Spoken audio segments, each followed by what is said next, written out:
Bu balastik tanesi 2 milyon. Bu basa bir tanesi 2 milyon. Bunu hatsiyona biniyor.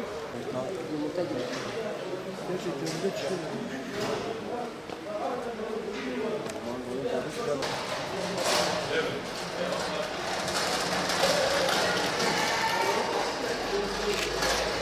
Milletin yalanlarına uydurarak mesela diyor ki domates Antalya'da 2 mi 1 milyon 1 milyon 500 diyor, hallarda 5 milyon. Bir halin görüşleri alarak gelsinler bir denetsinler yani. Yani kendi kafalarına göre böyle söylüyorlar, domates işte mesela Antalya'da 2 milyon. Halda 5 milyondur. Bir gelsinler denetsinler. Gerçekten bu mesela tüketici, üretici mesela domatesi 2 milyona satılırsa adam bana kalkıp da 5 milyon satırsa bana 2 milyona vermez. Kendi kafana göre diyor ki mesela bazı zaman oluyor ki Antalya'da adam 2 kasa domates döküyor. Diyor işte Antalya'da domates 1 milyon nasıl müşteri bulamıyoruz. Biz ise gidiyoruz ona 2 milyona alamıyoruz onda. Yani bazı zaman işte böyle dedikodular oluyor şey oluyor yani. Vallahi komisyonlar kapanırsa mal daha pahalanacak. Şimdi şu anda bir transit mesela tonlajı 1 ton 100 kilo iken adam kalkıp da gidip bunu Antalya'da yükleyemez. Ya yüklese de kira şimdi 200 bin lira bana biniyorsa ona en azında 1 milyona kira biner. Bu adam nasıl gidecek Antalya'ya getirecek? Yetkililer çözüm şu. Bir kendi arana bir soruştursun yani Antalya'yı da soruştursun. Başka yerleri de soruştursun. Fiyatları gerçekten bir soruştursun. Böyle bir aşırı derece hallerde böyle bu aşırı derece fiyatlar var mı yok mu bir soruştursunlar yani. Yani komisyoncular kapatılamaz. Böyle bir şey olamaz bence. Niye dersen hani şimdi Maliye Bakanı bunu şu şekilde demiştir. Fiyatların yüksek olduğundan dolayı bu açıklama yapmıştır. Fiyatlar da malum devletimiz fiyatları yükseltiyor. Bugün örneğin burada 71 tane dükkan var. Bu 71 dükkanın kapatılması en az 71 dükkanda en az 10 tane işçi çalışmak demek. 710 işçinin işsiz kalması demektir. Artı komisyoncu kapatılamaz. Çünkü bugün burası kapanırsa örneğin burası Batman Güneydoğu daha doğrusu Doğu bölgesinin hemen hemen bütün ihtiyaçlarını karşılıyor. Bu ihtiyaçlar nereden karşılanacak? Batman'ın yerlisi dersek karşılamaz. Ne oluyor? Mersin'den geliyor, Antalya'dan geliyor, Amasya'dan geliyor. Sana söyleyeyim Tokat'tan geliyor. Farklı yerlerden geliyor. Bu ürünler nasıl buraya gelecek? Gelebilir mi? Yani mantıksız bir şey bana göre. Şu an zaten örneğin Mersin'den bize sebze meyve geliyor.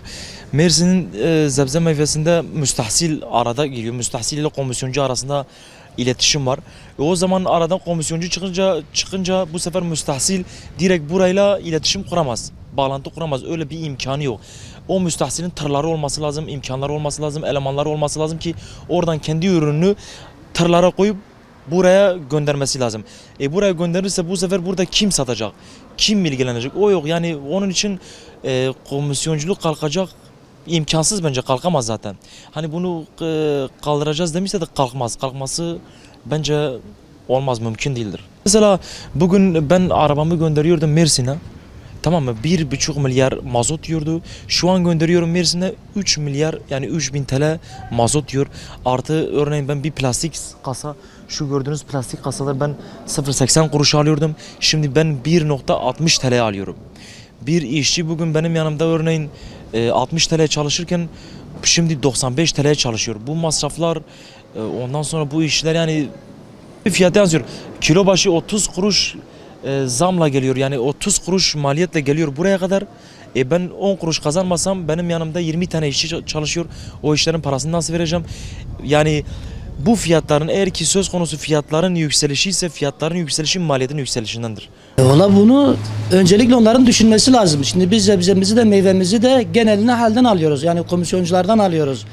Eğer yani komisyoncular kapanacaksa, yani hal tümden kapanacaksa biz bu sebze meyve ihtiyacını nereden gidereceğiz? Hani şimdi mesela biz Batman'da yaşıyoruz. Batman'da üretim, sebze meyve üretimi çok azdır.